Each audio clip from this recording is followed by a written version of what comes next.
Yeah, the Snyder Cut. This is a Time magazine article I found in the middle last night late. It says the Snyder Cut, and I was like, Dirk just said this, but Again, it sets a huge precedent just for media in general if this actually works. Snyder Cut is a better version of the Justice League.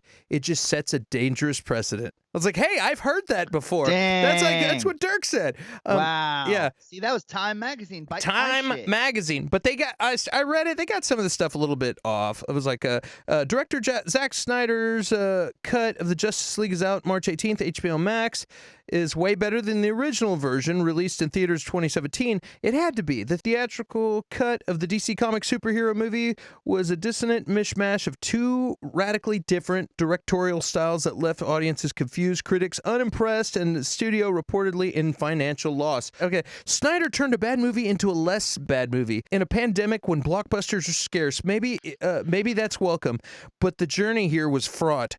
A group of fans operating under the banner "Release the Snyder Cut" hashtag bullied Warner Brothers into giving Snyder $70 million to remake the film. That's chump change for a superhero movie, but could have funded a lovely new original film. This wasn't a quaint letter-writing campaign. While some fans innocently used the hashtag in hopes of getting a better movie, a toxic contingent spammed, blah, blah, blah. It just goes on. And I'm like, bullied Warner Brothers? Get the f*** out of here with that. Like, are you kidding me? I was like, I couldn't. So stupid. And so also, and I wrote the author of this thing an email. I wrote her a letter and said, hey, man, I was like, just so you know, nobody bullied Warner Brothers into doing anything. I was like, Warner Brothers didn't want anything to do with the Snyder Cut. They kind of wanted to release it just the way it was without putting anything into it. He said no. And then AT&T, who is above them, who owns them, put out HBO Max and said, hey, I'm going to use all this internet hype. They used the fans. They used the thing that was already organically happening on its own. Warner Brothers didn't do that. AT&T said, hey, we're smart. We're going to use this momentum, and we're going to put this out and get a bunch of subscriptions on our new platform that we have. And that's what happened. I was like, it wouldn't.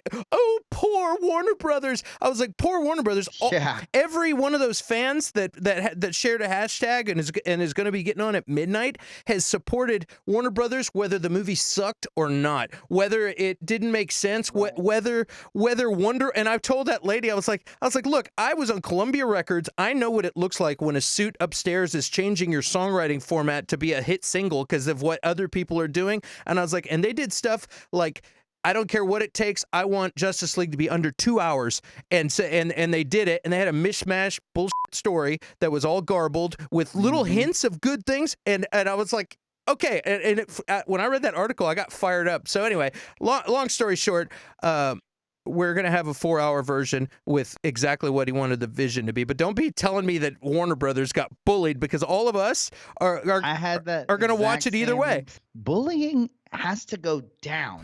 Like, it has to. You have to punch down at someone to be bullying. If he is rich and famous and I am not, I cannot bully him. Yeah, he cannot be bullied by me.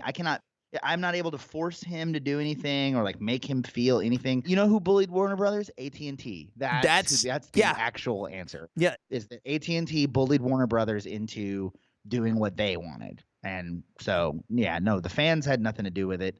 I mean, I guess they caused enough stir that AT&T woke up, the sleeping giant, and came out and said, like, hey, fuck you, Warner Brothers. You're going to do whatever's making us the most money.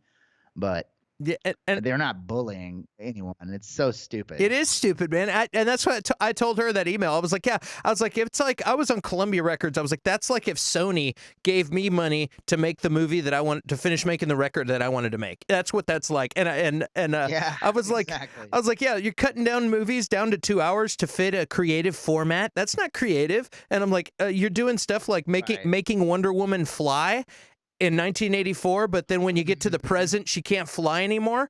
She has an invisible jet. Yeah. But then she doesn't. By the time the Justice League happens, that goes away. That's right. They have continuity errors because they're trying to appease. They're trying to like fit this thing within a box, and I think that's why Marvel wins, because Marvel goes, we'll just make the box bigger.